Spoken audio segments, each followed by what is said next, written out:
ये कोप भवन कैकेयी जैसे ही प्रवेश करती है उस समय अंधी हो गई कैकेयी। इतनी अंधी हुई वहां कि उसने पति के प्राण ले लिए। बोलो ले लिए पति के प्राण की नहीं, दशरथ जी के प्राण कहां गए हैं? बोलो कोप भवन में गए हैं कि नहीं? कोप भवन में इतनी अंधी हो गई कि कोप भवन में उसे अपना पति के रूप में दिखाई नहीं दे रहा कि ये मेरा पति। अच्छा, कोई भी पत्नी अपने पति के प्राण लेगी? पत्नी सुहागवती रहना चाहती है कि विधवा रहना चाहती है? जल्दी बोलो। सुहागवती।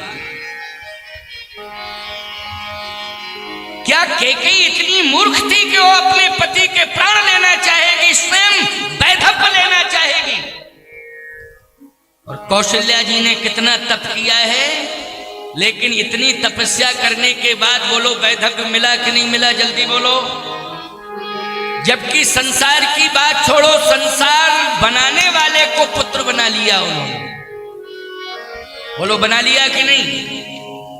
परमात्मा जिसका पुत्र हो वो परमात्मा पुत्र बनकर के अपने पिता के प्राण की रक्षा नहीं कर पाया और कौशल्या जी को वैधव्य मिला। ये विधान है। ये क्या है? विधान है। इसे रोका नहीं जा सकता है, टाला नहीं जा सकता है। लेकिन कोप भवन में पहुंच गई कैकेयी। दशरथ जी महाराज की भी मति पता नहीं क्या हो गई। वो जैसे ही राजभवन से निकले, राज्यसभा में बैठे थे, जैसे राज्यसभा, लोकसभा, विधानसभा इसमें बैठते हैं ना, सांसद बैठते हैं, विधानसभा में विधायक बैठते हैं, फिर वो कार्रवाई पूरी होती है, फिर इसके बाद वापस आते हैं अपने अपने निवास में।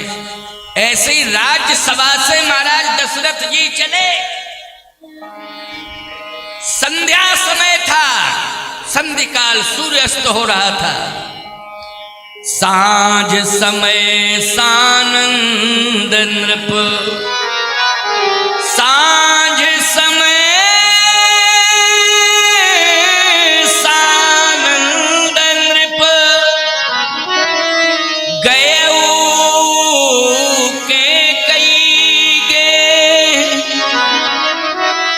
महाराज राज्यसभा से सीधे कैकेयी के भवन में गए। राज्यसभा में महाराज ने अयोध्या वासियों का मन लिया कि मैं राम को राजा बना रहा हूं, सभी लोग बताओ ठीक है कि नहीं? पूरी प्रजा से पूछा है महाराज दशरथ ने राज्यसभा में, बोलो राम को हम राजा बना रहे हैं, ठीक है कि नहीं? सारी प्रजा ने कह दिया। क्या कहा? सबके उरे अभिलाष यह कहीं मनाए महेश, आप अछत जुबराज पद राम ही देव नरेश। पूरी जनता ने कहा सबको प्रसन्नता है, आप राम को राजा बना दें। राजा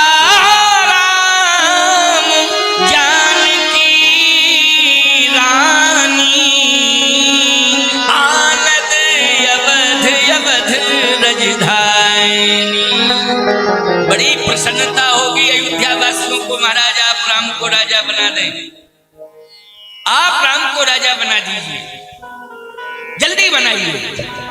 दशरथ जी ने कहा यही तो मैं सुनना चाहता था। तो सांझ समय सानंद नृप, यानी प्रसन्न होकर के दशरथ जी कैकेयी के भवन में आ रहे हैं कि राम को राजा बनाऊंगा। पूरी अयोध्या ने समर्थन कर दिया है, ये समाचार मैं कैकेयी को सुना दूं। इसलिए कैकेयी के भवन में जा रहे हैं। लेकिन यहां गलती हो रही है और तुम लोगों को शिक्षा दी जा रही है। कभी भी अच्छा काम करने का मन हो तो सबसे पहले जो करना चाहते हो वो मन से भगवान के दरबार में जाके भगवान को समर्पित करो। इसके बाद परिवार वालों को सुनाओ। ये नहीं कि पहले पत्नी फिर परमात्मा। ये सिस्टम गलत है, बिल्कुल गलत है ये सिस्टम। पहले परमात्मा, फिर पत्नी, पुत्र, परिजन, पुरजन, ये सब बाद में आते हैं। बोलो आते हैं कि नहीं आते? अच्छा एक बात बताओ, तुम किसान हो, जब फल मिलता है, रास मिलती है गेहूं की, चने की, सरसों की, तो तौलते हो तो सबसे पहले किसको अर्पित करते हो? जल्दी बोलो। चाहे थोड़ा ही अर्पित करो, 1 किलो ही करो, बोलो भाई, लेकिन किसको देते हो? बोलो पहले परमात्मा को देते हो, भगवान के नाम पर, चाहे खेड़ापति हनुमान जी के नाम पर, चाहे देवी जी के नाम पर, क्यों भाई, चाहे शंकर जी के नाम पर देते हो कि नहीं देते हो? पहले नियम तो यही है कि सब सफर कट कर जाते, देना चाहिए, धर्म कहता है, भगवान को अर्पित किया जाता है। अच्छा, बाजार से नए कपड़े खरीद करके लाते थे तुम, तो पहले किसको समर्पित करते थे? जल्दी बोलो। बाद में तुम पहनते थे, पहले मंदिर में ठाकुर जी को, इसके बाद तुम पहनते थे कि नहीं? कोई बाजार से सामान लाते थे, चाहे फल लाओ, चाहे मिठाई लाओ बच्चों के लिए, लेकिन पहले किसको अर्पित करते थे? जल्दी बोलो। भगवान को अर्पित करते थे, तब सबको देते थे। ये नियम था, पुराना नियम था। तो बोलो, दशरथ जी महाराज के मन में ही आया है कि मैं राम को राजा बनाना चाहता हूं, तो संधि काल में सूर्यास्त हो रहा है, उस समय अपने मन के मनोरथ को किसे सुनाना चाहिए था? कैकेयी को नहीं, भगवान को सुनाना चाहिए था। भगवान कौन है? रंगनाथ जी महाराज हैं। वहां रंगनाथ जी का मंदिर है अयोध्या में, राजमहल में, दशरथ महल में। तो किसे सुनाना चाहिए था? पहले भगवान को सुनाना चाहिए था। तुलसीदास जी ये लिखते कि सांझ समय सानंदन गए विष्णु के गेह।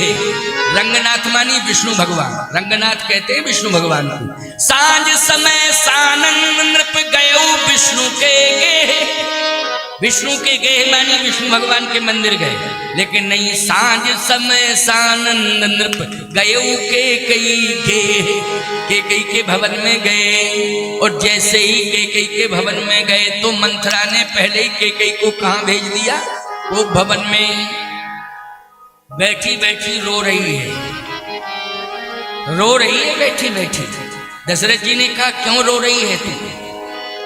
कैकेयी महारानी कहाँ है, कहाँ है? और तू रो रही है, कोई बात हो गई क्या? तो रोते रोते कहती है, नारी चरित्र कर ढाले आंसू, इनके आंसू पता नहीं कितने भरे हैं अंदर, समुद्र भी कम पड़ गया। थोड़ी सी बात पर निकलने लगते आंसू, और बंद ही नहीं होते, रात भर निकले कहो, हैं? कहां से आंसू आ जाते हैं?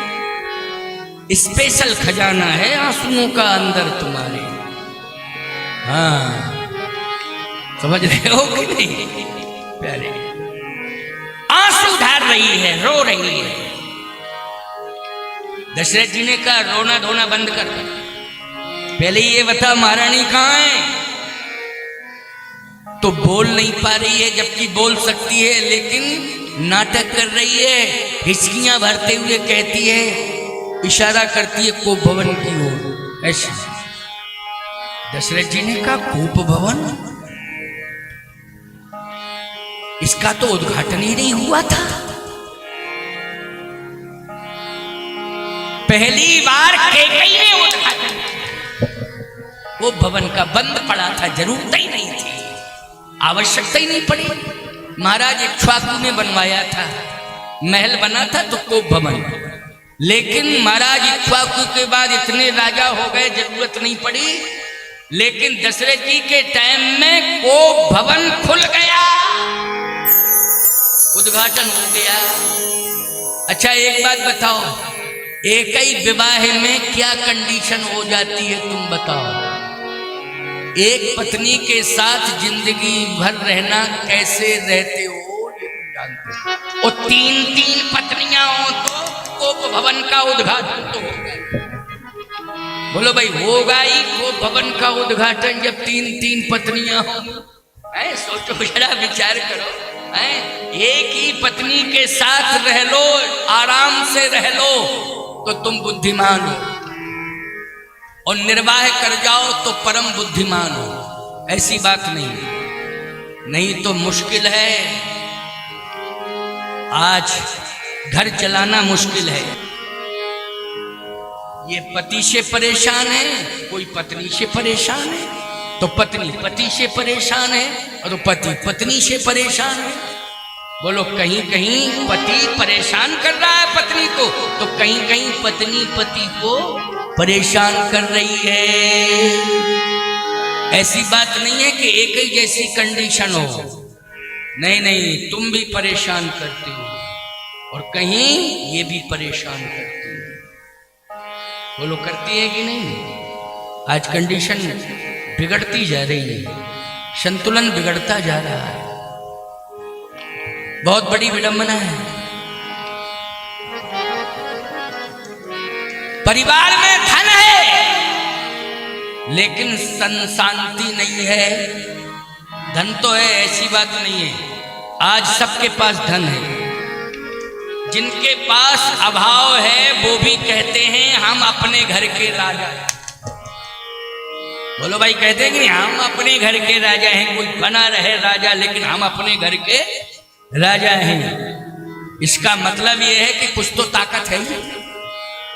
जब इस प्रकार से बोल रहा है व्यक्ति, आज जो है धन की उतनी कमी नहीं है प्यारे, शांति की कमी। और शांति की कमी इसलिए है क्योंकि कहीं ना कहीं या तो पत्नी के द्वारा परेशानी पैदा हो रही है या पति के द्वारा परेशानी पैदा हो। अब करना क्या चाहिए? बोले पति पत्नी को विचार करना चाहिए और पति पत्नी को राम और सीता जैसा व्यवहार करना चाहिए। परेशानी रहेगी नहीं। कैसा व्यवहार करना चाहिए? सीता और राम जैसा व्यवहार। अच्छा सही बताओ, कोई दशरथ बनना चाहता है आज? भले ही राम को पुत्र के रूप में पैदा कर दिया है, बुला लिया है, प्रकट करा लिया है, लेकिन कोई दशरथ नहीं बनना चाहता है। सब राम बनना चाहते हैं। बोलो बनना चाहते हैं कि नहीं? अच्छा सही बताओ, कोई भी नारी कैकेयी नहीं बनना चाहती है, सब सीता बनना चाहती है। बोलो क्या बनना चाहती हो? कैकेयी बनना चाहती हो कि सीता? बोल नहीं रही हो तो क्या कैकेयी बनना चाहती हो? हाँ अब बोली है कि सीता बनना चाहती हो, कैकेयी नहीं बनना चाहती, सीता। बोलो बनना। कोई दशरथ नहीं बनना चाहता है, सब राम बनना चाहते हैं कि हम राम बन जाए। बोलो बन जाए राम के नहीं?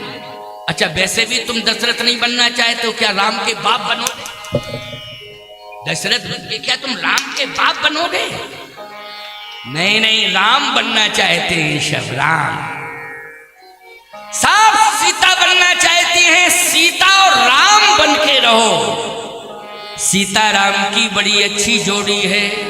बोलो है मनोहर जोड़ी की नहीं? जंगल में जा रहे हैं, वन में जा रहे हैं, लेकिन प्रसन्नता कैसी है सुन लो जरा मेरी बात को। बस यही बात तो मैं सुनाना चाहता हूं आज। कितनी प्रसन्नता है।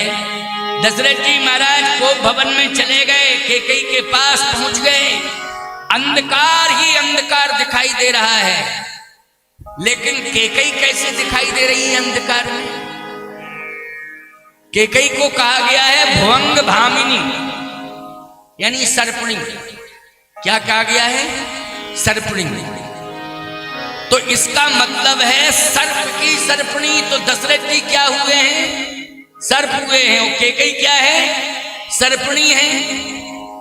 तो फिर अंधकार में दिखाई कैसे दे रही है सर्पणी? क्योंकि दशरथ जी मणि वाले सांप हैं, इसलिए पड़ गया। क्यों? कौन से सर्प हैं? मणि वाले, मणि वाले।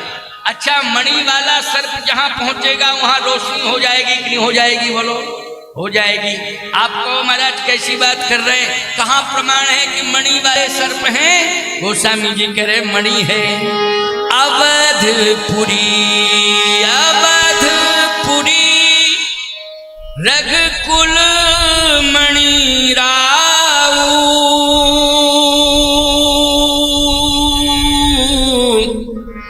वेद विदित तहि दशरथ नाम, धर्म धुरंधर गुण निधि ज्ञान, धर्म धुरंधर गुण निधि ज्ञानी, हृदय भगत मति सारंग पाए। अवधपुरी, अवधपुरी रघुकुल मणि राऊ, अवधपुरी रघुकुल मणि राऊ, अवधपुरी रघुकुल मणि राऊ, अवधपुरी रघुकुल मणि राऊ, वेद विदित दशरथ नाम, वेद विदित दशरथ नाऊ, वेद विदित दशरथ नाम, वेद विदित दशरथ नाऊ, अवधपुरी रघुकुल मणि राऊ। रघुकुल मणि, रघुकुल की मणि है कौन? दशरथ जी। तो मणि मानी क्या होता है? प्रकाश। मणि मानी क्या है? प्रकाश। तो दशरथ जी रघुकुल की मणि है, इसका मतलब है मणि लेकर के गए हैं तो प्रकाश हो गया। तो ये कौन सी सर्पणी के पास कौन सा सर्प जा रहा है? मणि वाला। और मणि वाला जा रहा है तो बोलो प्रकाश होगा कि नहीं होगा? और प्रकाश हुआ तो कैकई दिखाई दे गई। अच्छा, भामिनी, भवंग भामिनी सर्पणी, एकदम आंखें लाल और नाक नासिका जो है हिल रही है। जब इन्हें क्रोध आता है तो इनकी नाक से पता चल जाता है। बोलो किससे पता चलता है? नाक से पता चलता है। और तुम्हें क्रोध आता है तो तुम्हारे मुंह से पता चलता है। क्यों भाई, चलता है कि नहीं चलता है? आए बाएं साएं बकते हो हैं, और ये नाक से पता चल जाता है। फुसकारती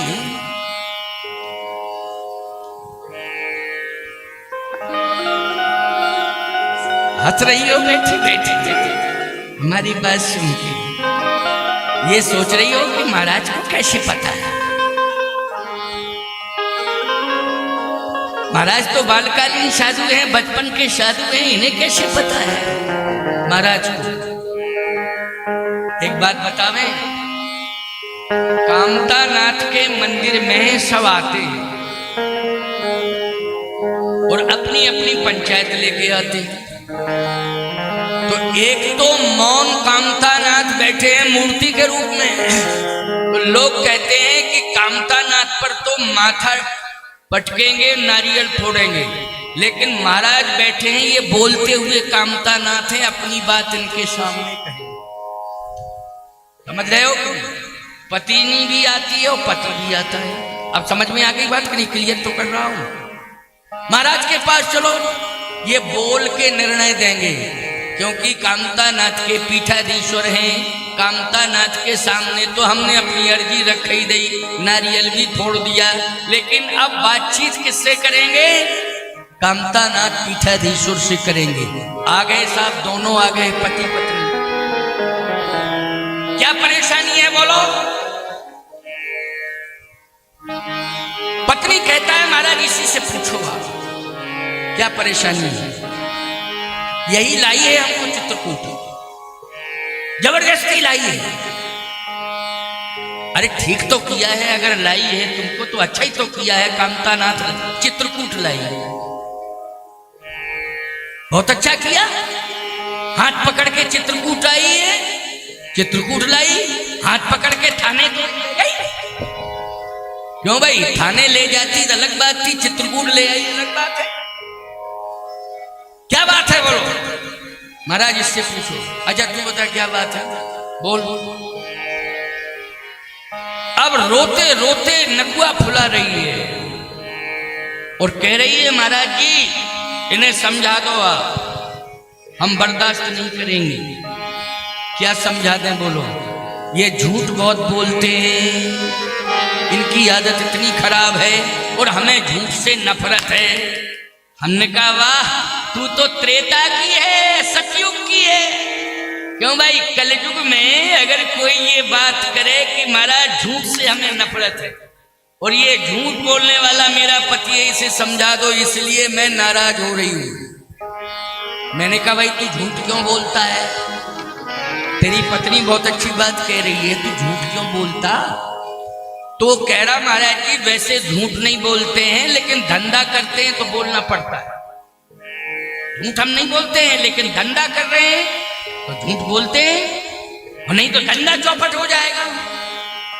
तो कहती ऐसा धंधा मत करो जिसमें झूठ बोलना पड़े, धंधा बदलो। उसने कहा धंधा बदलने का समय समाप्त हो गया है, अब जो रूटीन में आ गया है वही रहेगा, वही चलेगा, इसलिए हम तो धंधा करेंगे। तो उसने कहा महाराज जी यदि इनको समझा दो धंधा करें, घाटा भले ही लग जाए लेकिन झूठ ना बोलो। यहां तक बोल गए, घाटा लग जाए लेकिन झूठ मत बोलो। उसने कहा धंधा कल चौपट होता है, हम आज ही चित्रकूट में प्रतिज्ञा कर रहे हैं कि मैं झूठ नहीं बोलूंगा, नहीं बोलूंगा। मैं कामतानाथ के सामने कह रहा हूं, सौगंध खा के कह रहा हूं। कल होता था चौपट, आज धंधा चौपट। जब तूने इतनी बड़ी बात कह दी है भगवान कामतानाथ के सामने, स्वामी जी के सामने, धंधा भले ही नष्ट हो जाए लेकिन अब मैं झूठ नहीं बोलूंगा। पत्नी बोली मान लो बोले तो। उसने कहा कामतानाथ की सौगंध खा गया हूं, झूठ बोलूंगा, झूठ बोलूंगा तो कामतानाथ हमें उसी समय मृत्यु दंड दे दे। क्योंकि कसम खाने का मतलब क्या है, आपने दूसरे की जिंदगी दांव पे लगाई। बोलो कसम का अर्थ क्या होता है, जल्दी बोलो। चाहे देवता को आपने कसम के साथ जोड़ा हो और चाहे आपने अपने माता पिता को कसम के साथ जोड़ा हो, चाहे अपने प्राण को कसम के साथ जोड़ा हो। जैसे अपनी कसम कहते हो नहीं, अपनी कसम, इसका मतलब है तुमने अपनी जिंदगी को जोड़ दिया है, दांव पे लगाया है और उसका पालन करना पड़ेगा तुम्हें। तो मैंने कामतानाथ के सामने हाथ उठाए हैं और कामतानाथ की सौगंध खाई है। अगर मैं झूठ बोलूंगा तो कामतानाथ से कह रहा हूं कि प्रभु आप मुझे मृत्यु दंड दे देना, मैं उसी दिन मर जाऊंगा। लेकिन तू भी तो झूठ बोलती है, बहुत बड़ी सत्य की बात कर रही है, दुहाई दे रही है। अभी तक मैंने कहा नहीं है लेकिन तू भी झूठ बोल रही है। उसने कहा प्रमाण दो, मैंने क्या झूठ बोला। कहे सही बताओ, अभी तुम मायके गई थी? हाँ गई थी। तू झुमकी बनवा के लाई है, 1 लाख रुपया तोला सोना है। हमें पता है तेरे बाप के पास क्या है, लेकिन मुझसे खर्चा लेती गई, इकट्ठा करती गई, मायके गई, आधा पैसा मेरा आधा बाप का, और उधर से सोने की झुमकी लेके आई और सिद्ध कर दिया मायके से लाई, मायके से लाई। मतलब सीधी सी बात, पूरा श्रेय मायके वालों को दे दिया। हमें पता नहीं है कि हमारा भी शेयर जुड़ा हुआ है, हमें सब पता है। लेकिन तूने क्या सिद्ध किया? मायके से लाई हूं, मायके से लाई हूं। उसने कहा कि अच्छा कुछ भी समझो, आज के बाद बात क्लियर हो जाए, मैं भी किसी भी परिस्थिति में झूठ नहीं बोलूंगी। तो कहा अगर बोली तो, उसने कहा अगर बोली मैं तो कामता नाथ के सामने कह रही हूं वहां पे, जिस दिन झूठ बोलूं उसी दिन विधवा हो जाऊं। मतलब मरना तुम्ही को पड़ेगा दोनों तरफ से। समझ में आई बात कि नहीं आई? क्या बता दें आपको, ये बड़ी विचित्र दुनिया है। भ्राता पिता पुत्र अर्धंगी, बैराग संदीपनी, तुलसी बाबा ने बैराग संदीपनी लिखा है। 12 ग्रंथ लिखे हैं, छोटे बड़े मिला के 12 ग्रंथ। सबसे छोटा है हनुमान चालीसा तुलसी बाबा का, सबसे बड़ा है रामचरितमानस, तो सबसे छोटा है हनुमान चालीसा। ऐसे 12, उसमें बैराग संदीपनी एक छोटी सी पुस्तक है, उसमें लिखा है भ्राता पिता पुत्र अर्धंगी। संबंधों के नाम लिखा है उन्होंने स्पष्ट, भ्राता पिता, अरे पुत्र अर्धंगी, यह सब है स्वार्थ के। बोले बीच ही मिले बीच चले गई है, समय परे पर काम न आई है। इसलिए सुखी मीन नीर अगाधा, सुखी मीन नीर अगाधा,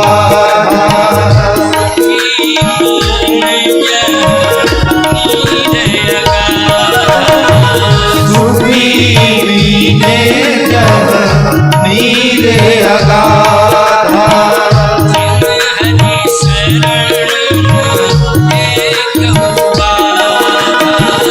जिम हरि शरण एक बाधा,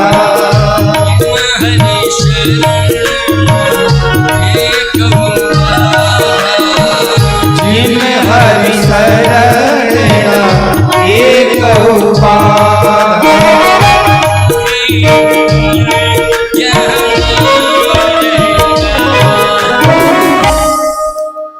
दशरथ जी ने कहा इतनी नाराज क्यों हो?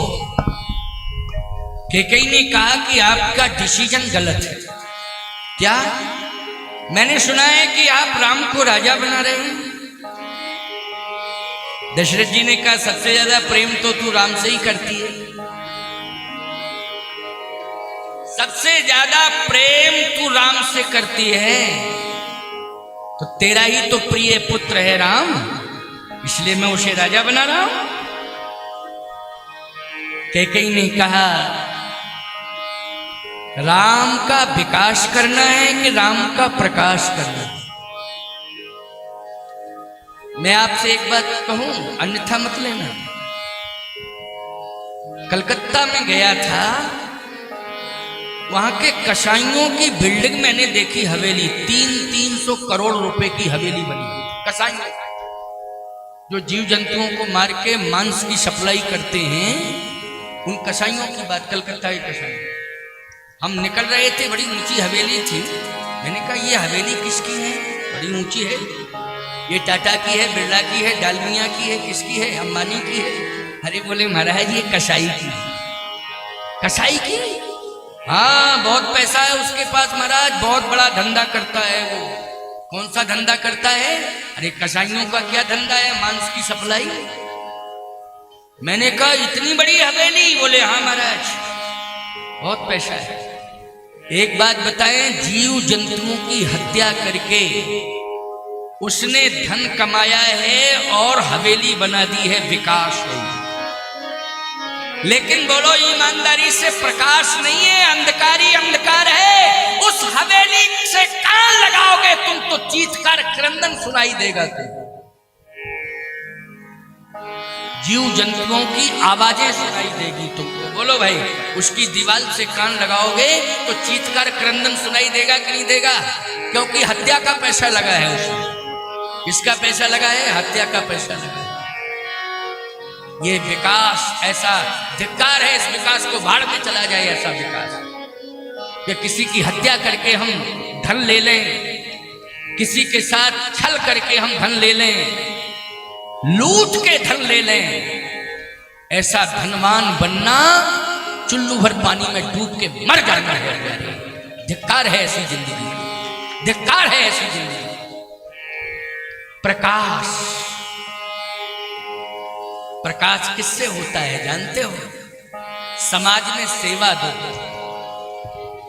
दीन दुखियों की सहायता करो, गरीब कन्याओं के विवाह में सहयोग दे दो, उसमें प्रतिष्ठा दांव पर मत लगाओ कि हमें बुलाया नहीं गया है, हमें निमंत्रण नहीं दिया है। अगर देख रहे हो कि वो बुलाने में संकोच कर रहा है क्योंकि हम तो बहुत गरीब हैं, बड़े आदमी को कैसे बुलाएंगे? बोलो भाई, संकोच करते हैं ना छोटे लोग कि हम कैसे बुलाएं इतने बड़े आदमी को, और निमंत्रण भी देंगे तो हमारी कहां सुनवाई होगी, कौन आएगा? नहीं नहीं, पता चल जाए कि गांव में या क्षेत्र में बहुत ही निर्धन परिवार है, आज उसकी बेटी की शादी है, बेटी की शादी में बिना सूचना के पहुंच जाना और कुछ ना कुछ अर्पित कर देना, पूरे परिवार की दुआएं मिलेंगी तुम्हें, मैं गारंटी के साथ कह रहा हूं। जितना सम्मान निमंत्रण देने वालों को नहीं देगा, जितना सम्मान आपके पहुंचने पर आपको देगा। इसलिए ये प्रकाश है, क्योंकि सोच अच्छी हो, विचार अच्छे हो, व्यवहार अच्छा हो। याद रखना, ये है आपका प्रकाश। क्या है ये प्रकाश। इसलिए कैकेयी जी ने कहा कि आप अपने जैसा राम को मत बनाएं, आप में और राम में बहुत अंतर है। आप राजा हैं, आपके पिता राजा रहे, आपके पिता के पिता के पिता राजा रहे, लेकिन सब राजा रहे। लेकिन राम राजा नहीं है, राम तो महाराजा है, और महाराजाओं के भी महाराजा है राम। और याद रखो, राजा कहते हैं जो राज्य का मालिक होता है, और महाराजा कहते हैं, हम लोगों को महाराज कहते हैं। क्या कहते हैं? महाराज। साधु संतों को क्या कहते हैं? जल्दी बोलो। महाराज। लेकिन याद रखना, हम महाराज हैं तो हमारा भी कोई महाराजा है। बोलो, है कि नहीं? कौन है? भगवान राम। बोलो, है कि नहीं? वो हमारे महाराजा है। इसलिए राम को राजा मत बनाओ, राम को महाराजाओं का महाराजा बना दो। और राम महाराजों के महाराजा तब बनेंगे जब सकल मुनन के आश्रमन जाए जाए सुख दी। जब राम महाराजाओं के पास जाकर के उनको सुखी करेंगे, उनके पास जाकर के उनकी समस्या का समाधान करेंगे, तो महाराजों के भी महाराजा बन जाएंगे। और बोलो भाई, बन गए कि नहीं बन गए राम जी? इसलिए कैकेयी जी ने कहा कि महाराज कुछ भी हो जाए, दशरथ जी ने कहा मेरे प्राण निकल जाएंगे। कहे प्राण आज नहीं तो कल, कल नहीं तो परसों नहीं, बरसों में तो निकलेंगे ही निकलेंगे। क्यों भाई? प्राण तो निकलेंगे, आज नहीं, कल, कल नहीं, परसों नहीं, वर्षों में निकलेंगे। लेकिन नहीं नहीं, राम को तो राजाओं का, महाराजाओं का भी महाराजा बनाओ। ये प्रकाश राम के साथ जुड़ना चाहिए, क्योंकि राम क्या है? बोले सूर्य के भी सूर्य हैं। बोलो, है कि नहीं? बोलो, राम जी सूर्य के भी सूर्य होते हैं। जगत प्रकाश प्रकाशक रामू, जगत को प्रकाश देने वाला सूर्य, और सूर्य को प्रकाश देने वाले श्री राम हैं। इसलिए राम साधारण नहीं है। राम को महाराजाओं के पास भेजो, महाराजाओं के महाराजा बन गए, तो फिर अयोध्या को कौन संभालेगा? बोले अयोध्या में तो एक दीपक के प्रकाश की जरूरत है। बोलो भाई, एक दीपक का प्रकाश पर्याप्त है अयोध्या के अंधकार को दूर करने के लिए। तो कहे दीपक का प्रकाश कौन है अयोध्या में? तो कैकेयी ने कहा भूल गए हो, आप ही ने तो कहा था क्या, जानहु सदा भरत कुल दीपा। आपने ही कहा था कि भरत रघुकुल का दीपक है। दशरथ जी ने कहा था भरत क्या है, रघुकुल का दीपक है। जानहु सदा भरत कुल दीपा, और बार बार मोहि कहे महीपा। भरत कुल का दीपक है तो अयोध्या को प्रकाश देगा भरत। कौन देगा अयोध्या को प्रकाश, भरत देगा। क्योंकि आप पहले कह चुके हैं जानो सदा भरत कुल दीपा, लेकिन दीपक का प्रकाश वन में काम नहीं करेगा। बोलो करेगा क्या, बस यही करिए कि आपके पास मणि है और अभी तक आप रघुकुल की मणि बने रहे, अब ये मणि राम को दे दो। किसको दे दो, राम को दे दो ये मणि।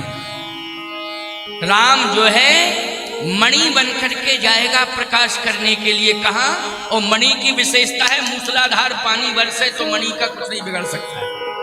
बोलो घनघोर वर्षा हो, आंधी हो, तूफान हो, अभी तूफान आ जाए तो ये लाइट फाइट सब खत्म। बोलो भाई, लेकिन मणि अगर बीच में रखी होगी तो तूफान कुछ नहीं बिगाड़ पाएगा और मूसलाधार पानी भी कुछ नहीं बिगाड़ पाएगा, चमचमाती रहेगी कि नहीं। बोलो, इसलिए अब आप ये जो मणि है ये राम को दे दो।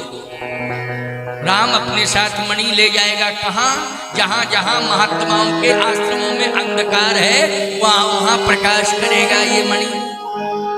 तो कहा मणि को ले कौन जाएगा, कैकेयी ने कहा मणि को लक्ष्मण रूपी फणी। मणि को कौन, लक्ष्मण रूपी फणी। अच्छा सही बताओ, चारों भाइयों में फणी कौन है, बोलो।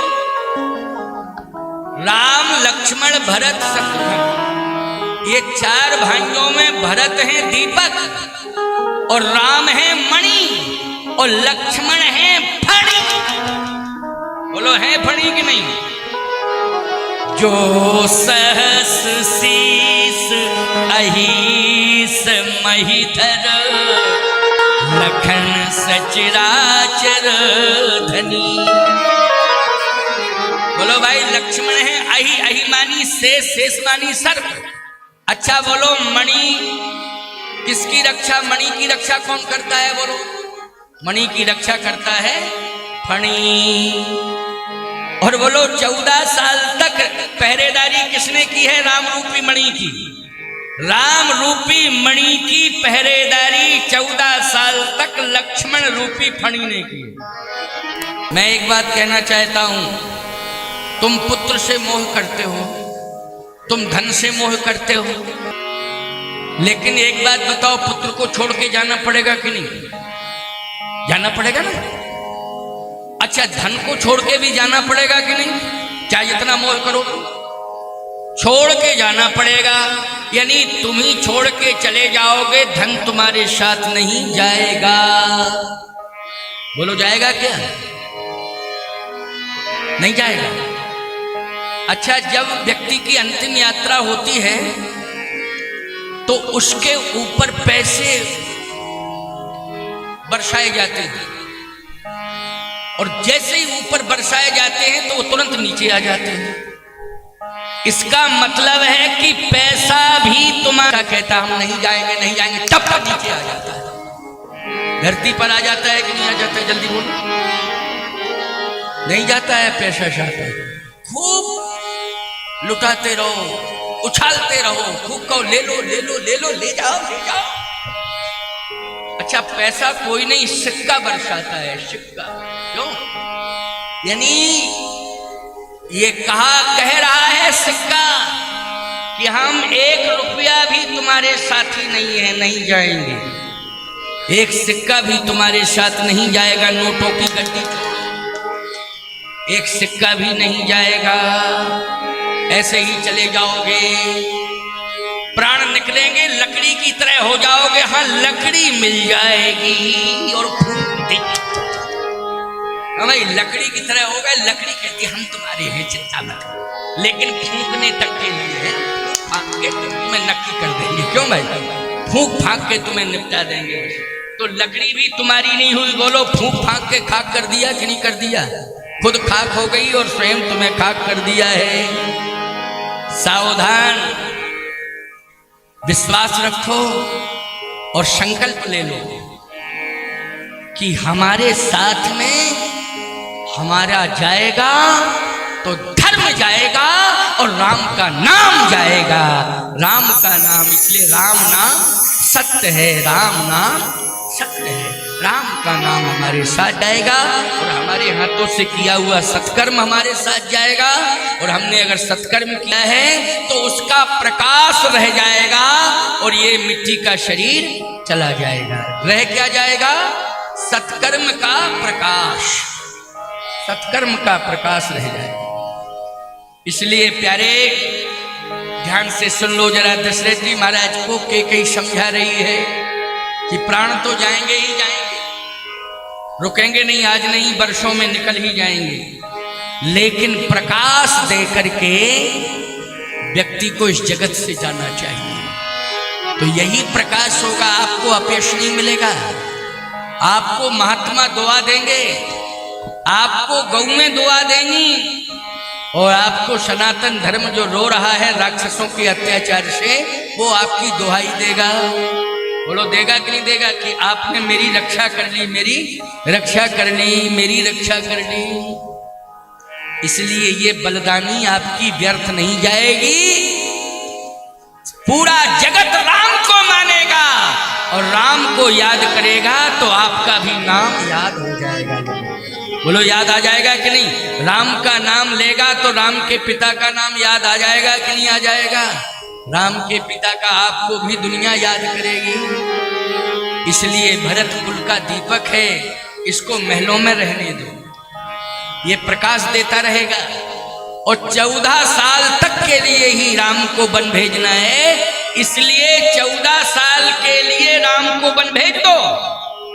अंधकार इसलिए नहीं होगा क्योंकि दीपक के रूप में भरत है, इसलिए वो प्रकाश देता रहेगा और संभाले रहेगा। बोलो भाई विचार यही है कि नहीं? अब अर्थ कुछ भी लगा लो, किसी भी प्रकार से तुम व्याख्या करते जाओ, अलग बात, लेकिन वास्तविकता तो यही है। दशरथ जी ने कहा कैकेयी ठीक है, तू कह रही है तो मैं भरत को राजा बना दूंगा, लेकिन राम को तुम वन मत भेज। 14 साल के लिए राम को मैं अयोध्या के वन में एक झोपड़ी बना दूंगा और सीमा के अंदर राम रहेगा, अयोध्या की सीमा के अंदर, और 14 साल बाद फिर आ जाएगा, लेकिन अयोध्या से बाहर मत भेजो। कैकेयी ने कहा नहीं नहीं, अयोध्या के अंदर ही धर्म रहेगा। राम अयोध्या में रहेंगे तो अयोध्या के अंदर ही धर्म सुरक्षित रहेगा, और यदि राम अयोध्या से बाहर जहां जहां भी जाएंगे वहां वहां धर्म सुरक्षित होगा, वहां वहां धर्म क्या होगा? सुरक्षित होगा। ये नहीं कि अयोध्या के अंदर रहें तो अयोध्या के अंदर रहेंगे तो धर्म कहां तक सुरक्षित रहेगा? अयोध्या तक केवल सीमित हो जाएगा धर्म, बाकी सब जगह अधर्म ही अधर्म का राज्य आ जाएगा। नहीं, जहां जहां राम जाएंगे वहां वहां धर्म की स्थापना होगी। इसलिए राम सर्वत्र जाएंगे और अधर्म को समाप्त करेंगे और धर्म की स्थापना करेंगे राम। इसलिए राम को भेजो, राम को भेजो, राम को भेजो। वाह! दशरथ जी ने कहा ठीक है, जैसी प्रभु की इच्छा। गोस्वामी जी ने लिखा क्या है कि मन ये था दशरथ जी का राम अयोध्या में रहें, लेकिन अब बोले मन बदल गया है। बोले असमन गुने, असमन गुने राव नहीं बोला, ओ पीपल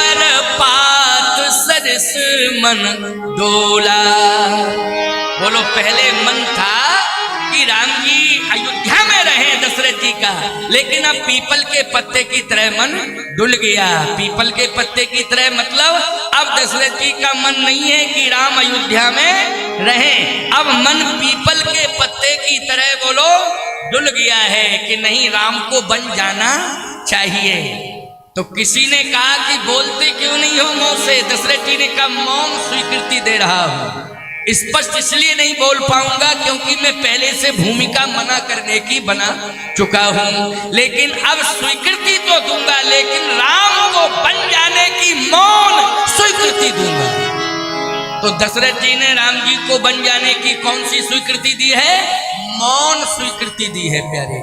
क्योंकि इस चौपाई का अर्थ है असमन गुने राव नहीं बोला, पीपर पात सरिस मन डोला। इस चौपाई का यही अर्थ है। अब आप कहो महाराज कलंक तो कैकेयी को मिला और राम जी को मिला? नहीं मिला, क्योंकि मरने के पहले वाला बयान मैं पहले ही कह चुका हूं आपसे। बोलो भाई, मरने के पहले वाला बयान ही मुख्य बयान माना जाएगा कि नहीं माना जाएगा? मरने के पहले मृत पूर्व बयान। तो दशरथ जी ने क्या बयान दिया है, अब सुन लो जरा मेरी बात को। जैसे ही राम जी अयोध्या छोड़ के गए, उसी समय दशरथ जी महाराज कहने लगे राम राम राम राम राम। दौड़ी दौड़ी कौशल्या जी आई। अरे महाराज धैर्य धारण करो। कहे नहीं कौशल्या, अब तो मेरे प्राण निकलेंगे। कौशल्या जी ने कहा कैकेयी के कारण प्राण निकल रहे हैं, कैकेयी दोषी है। दशरथ जी ने कहा नहीं, कैकेयी दोषी नहीं। ये मरने के पहले वाला बयान बता रहा हूं आपको, रामायण से सिद्ध करके बता रहा हूं, ऐसे थोड़ी के बोलता ही जा रहा हूं। रामायण की चौपाई से सिद्ध करके बताऊंगा, ऐसे नहीं बताऊंगा। हम कह दें कि भुसुंडी रामायण में लिखा, निकालो भुसुंडी रामायण। हम कहें याज्ञवल्क्य रामायण में लिखा, याज्ञवल्क्य रामायण खोजो। लेकिन हम कहें रामचरितमानस में लिखा, तो अपने अपने घरों में बोलो पढ़ के तुरंत पन्ना पलट के पढ़ लोगे कि नहीं पढ़ लोगे? और कल तक मैं रहूंगा तुरंत ही रामायण लेके आ जाओगे। महाराज कहाँ लिखा है बताओ? आप बोल रहे थे कल, कहाँ लिखा है? हम रामायण ही का प्रमाण देंगे जो तुम्हारे घर में। चौपाई छंद सोरठा दोहा ऐसे नहीं बोलते चला जा रहा हूं, ऐसे बोलते नहीं जा रहा हूं। 50 साल हो गए रामायण की कथा कहते कहते। व्यास पीठ पर बैठते बैठते 50 वर्ष हो रहे हैं। समझ रहे हो कि नहीं? 30 साल तो 35 साल तो तुम्हारे सेगुआ बैठे वहीं पर बोलते बोलते 35 साल हो गए वहां सेगुआ कथा कहते कहते। 50 वर्ष का कार्यकाल है। ऐसे थोड़ी पूरी रामायण जाने कितने बार कह डाली, रोज ही कह रहा हूं। बोलो कह रहा हूं कि नहीं कह रहा हूं? ऐसे थोड़ी जीवन पूरा निकल रहा है रामायण कहते कहते। और याद रखना, जहां तक मेरा ख्याल है, ठाकुर जी जाने, एक दिन की बात है, हमारे महात्माओं ने, कामतानाथ के साधुओं ने जो वहां रहते हैं, उन्होंने कहा अब आप चित्रकूट छोड़ के नहीं जाओगे। बहुत हो गया कथा कहते कहते। ये बात चित्रकूट की है, उसको सुन लो, 1 मिनट की तो है। सब साधु आ गए अपने आश्रम के, बोले आप नहीं जाओगे। उनका क्यों? अच्छे काम के लिए क्यों रोक रहे हैं? बोले बहुत साल हो गए, 50 साल कथा कहते कहते, अब कामतानाथ में रहोगे और यहीं पर शेष समय बिताओगे, अब नहीं जाओगे। कामतानाथ छोड़ के बहुत कह ली कथा। मैंने कहा नहीं, मैं कथा नहीं बंद करूंगा, मैं कथा नहीं छोड़ूंगा। तो बोले कब तक कहोगे कथा? तो मैंने कहा मैं कामतानाथ जी से बात कर रहा हूं, कब तक कहाओगे? मैंने कहा प्रभु आप बताओ कब तक कथा कहलवाओगे? ये सब मना कर रहे हैं, ये सब रोक रहे हैं, अब कहीं नहीं जाना है कथा कहने के लिए। बहुत साल हो गए कथा कहते कहते, तमाम वक्ता हैं कथा कह रहे हैं, वो सुनाएंगे। अब आप यही भजन करिए, कामतानाथ में रहिए, परिक्रमा करिए, भजन करिए। आप यहाँ के पीठाधीश्वर हो, कहीं नहीं जाना है, कोई कमी नहीं है। इतना बड़ा मठ है, कामतानाथ जी के दरबार में लाखों लोग आ रहे हैं, आपको नहीं जाना है। मैंने कहा बताओ देवता कब तक कथा कहलवाओगे? बंद कर दूं? मानो ये आभास हुआ, भगवान कामतानाथ ने कहा कब तक कहना चाहते हो? कब तक कहना चाहते हो कथा? तो मैंने कहा बस मेरी इतनी ही मांग है, उसको पूरा कर देना। बोलो क्या? कि मुझे हर जन्म में चित्रकूट मिले और मंदाकिनी का स्नान मिले, और कहने के लिए कथा मिले, लेकिन तिथि क्या मिले कथा की? अब सुनो जरा। चित्रकूट कामदगिरी, ये मैंने कहा मुझे अगले जन्म में भी चित्रकूट कामदगिरी में, भले ही पीठाधीश्वर न बनूं लेकिन परिक्रमा करता रहूं या दर्शन करता रहूं।